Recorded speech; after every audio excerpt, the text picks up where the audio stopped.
You grew up in Washington? Yeah. Born and raised? Well, I wasn't born there, but I was raised there. I was born in Greenville, North Carolina. When did you start taking piano lessons? When I was about 7. Were you dragged kicking and screaming, or was it something you wanted to do? No, I wanted to play. I told my dad, everybody in my family was a musician. My father was a choir director. He was a dentist, but he was a choir director.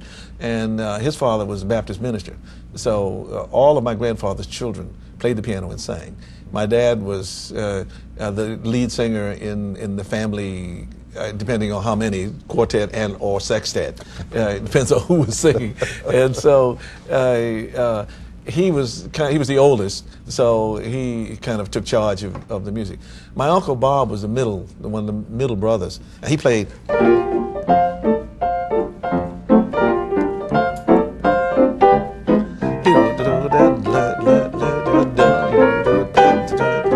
That's called Uncle Bob. I wrote that just in memory of him because that's the way his playing sounded to me in those days. I wanted to do that, but as I said, I didn't have enough technique to even do that. So I had to, go through. I had to go through the usual piano lessons to develop some facility. My music teacher told my dad. I have a brother who's 5 years younger than I. And she told him, she said, Dr. Taylor, your sons are musically very gifted, but the older one, me, is never going to do anything. He said, now, Rudolph is going to be a very fine, he works, he studies his lesson, he's going to be a good pianist. And so, nurture this one. Forget the older one. I mean, and what happened to Rudolph? Rudolph is in real estate in New York, real estate, in Washington. Does he still play the piano? No, he actually took up saxophone after a while and began to play. We both played saxophone. My dad had one in the house, and I played. George Walker, the great black composer, was ahead of me in school, and he played so much piano, so much classical piano, that I knew that I couldn't get in the orchestra playing piano. So I said, well, they do have saxophones in the orchestra. And this, they had, in addition to the regular woodwinds, because it was a high school, they also had saxophones. So I picked up a saxophone and was lucky enough to sit next to Frank West, who then in his teens was almost as magical as he is now as a grown-up. He was awesome on the tenor saxophone. I realized I better go back to the piano. So Frank really was one of the guys that made me practice, because I said, I want to play piano like he plays the saxophone. When you're in high school and you're going from piano to saxophone, was this something that you thought you could make a living doing, playing this music? I wasn't concerned about that. I only wanted to play. I mean, I think music chooses people. I don't think people choose music. I can't conceive of living without music. All of my life in the early days in church, and I don't feel I was deprived at all. I grew up about 2 blocks from Howard University, and I heard opera. I heard European classical music. I heard, and I mean by first-rate opera singers and classical players. I heard new compositions by African-American composers who wrote in the European style. I heard great jazz. I heard jazz was dance music then, so it was the party music that I grew up with. So I was just surrounded. I was mesmerized by all this stuff in the air, and I wanted to do that. I wanted to express myself like that. You didn't have a career goal, though. I mean, no, I just wanted to play. Was there a point when you realized that, hey, I can make a living doing this? Or if I like doing this, I'm going to have to figure out a way to make a living so that I can do it? Yeah. When I was in school, I went to Virginia State. It was Virginia State College in those days, and I was a sociology major. I was fortunate enough to have a teacher who, realizing that I was in everything, I had taken all the music courses, I was in everything musical on the campus. Undine Moore called me into her office one day and said, Taylor, what's your major? I said, sociology. She said, wrong. So from that point on, I was a music major. Now Undine Moore is one of the great black composers. I didn't know this when I was studying with her, because she had given up writing music and so forth to teach, and she was a great teacher.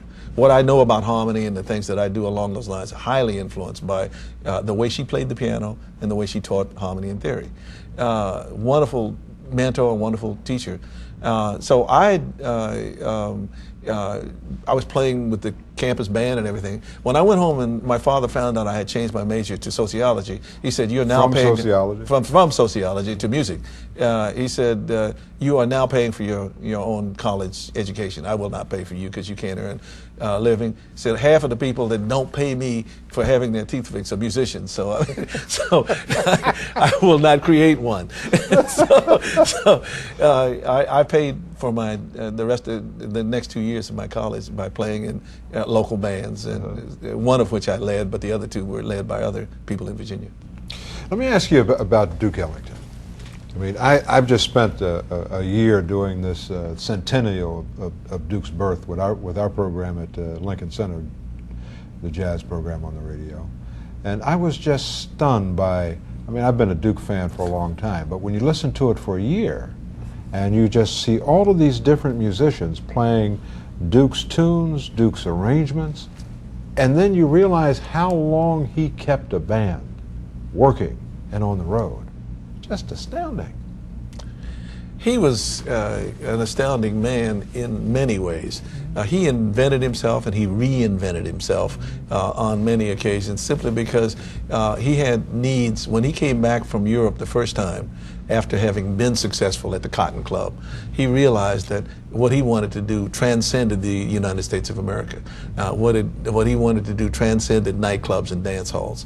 And once he came to that realization, began to immediately work on that in movies and in other areas of his career. He was the most fascinating jazz musician I ever met, for many reasons. When I used to go to every week to hear different bands play at the Howard Theater in Washington, D.C., the off-stage announcer would say, "And now, ladies and gentlemen, the so-and-so and so such and such a band." The band would break into a great, fast, exciting piece of music and so forth, and everybody would cheer and welcome this band.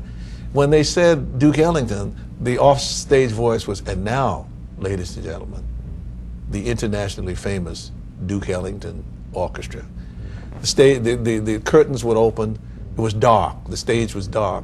You heard the music. It was a ballad. It was slow and beautiful, and a pin spotlight would hit Johnny Hodges or Cootie Williams or somebody like. It was very dramatic.